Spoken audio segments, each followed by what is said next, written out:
Hi అండి, అందరికీ నమస్కారం. ఇది నిన్నటి వ్లాగ్ అండి. చికెన్ కర్రీ చేశాను. ఎప్పుడు ఒకేలాగా కాకుండా ఇలా కూడా ఒకసారి ట్రై చేయండి. కావాల్సిన పదార్థాలు: చికెన్ 1 కేజీ, అల్లం వెల్లుల్లి పేస్టు, కట్ చేసుకున్న ఆనియన్స్, కట్ చేసుకున్న టమోటా, మసాలా దినుసులండి. ఇవైతే జీడిపప్పు, పచ్చి కొబ్బరి, గసగసాలు 1 అవర్ ముందు నానబెట్టుకొని ఇలా పేస్ట్ చేసి పెట్టుకున్నానండి. ఆయిల్ వేసి పోపు దినుసులు, మసాలా దినుసులు వేసి వేపుకోవాలండి. అందులోకే కట్ చేసుకున్న ఆనియన్స్ కూడా వేసి బాగా వేపుకున్న తర్వాత అల్లం వెల్లుల్లి పేస్ట్ వేసి పచ్చివాసన పోయే వరకు వేయించుకోవాలండి. హోటల్లో ఎన్ని వెరైటీస్ ఉంటాయండి చికెన్, అలాగే మన ఇంట్లో కూడా అప్పుడప్పుడు ట్రై చేయాలండి, ఒకే విధంగా కాకుండా. హోటల్లో ఉండే టేస్ట్ మన ఇంట్లోనే టేస్ట్ చేయొచ్చు మనమైతే. ఇప్పుడైతే పసుపు వేసుకున్నానండి. పసుపు ఉప్పు వేసి బాగా కలుపుకున్నాక టమోటా కట్ చేసుకున్నది వేసుకున్నాను. టమోటా కాస్త మగ్గిన తర్వాత కడిగి పెట్టుకున్న చికెన్ ఉంది కదండి, దాన్ని అయితే తీసి వేసేసాను. వేసి బాగా కలుపుకోవాలండి. చికెన్లో ఉండే వాటర్ అంతా బయట వచ్చే వరకు కలిపి ఉడికించుకోవాలి.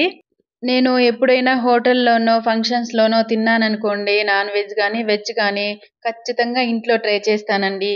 ఒక్కసారి బాగా రాకపోయినా నెక్స్ట్ టైం కరెక్ట్గా వస్తుందండి. వాళ్ళ టేస్ట్ కంటే మన టేస్ట్ బెస్ట్ అనిపిస్తుంది.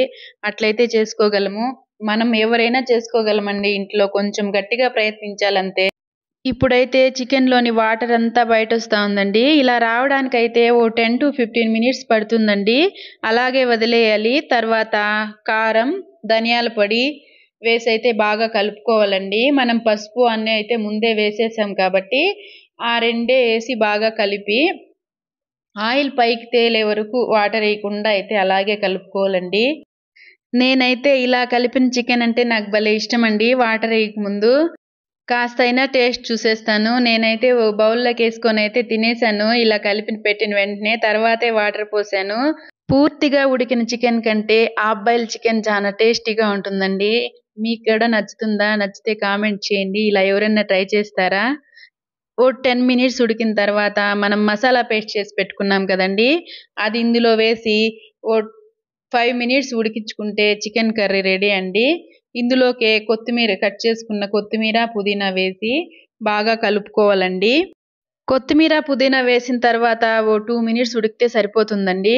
మనం ఫైనల్గా వేసాం చూడండి మసాలా, అదైతే ఓ మంచి టేస్ట్ని, మంచి స్మెల్ని ఇస్తుందండి. చికెన్ కర్రీ అయితే అద్భుతంగా ఉండిందండి. మీరు కూడా తప్పకుండా ట్రై చేయండి. నచ్చితే ఒక లైక్ చేయండి, కామెంట్ చేయండి. Bye bye.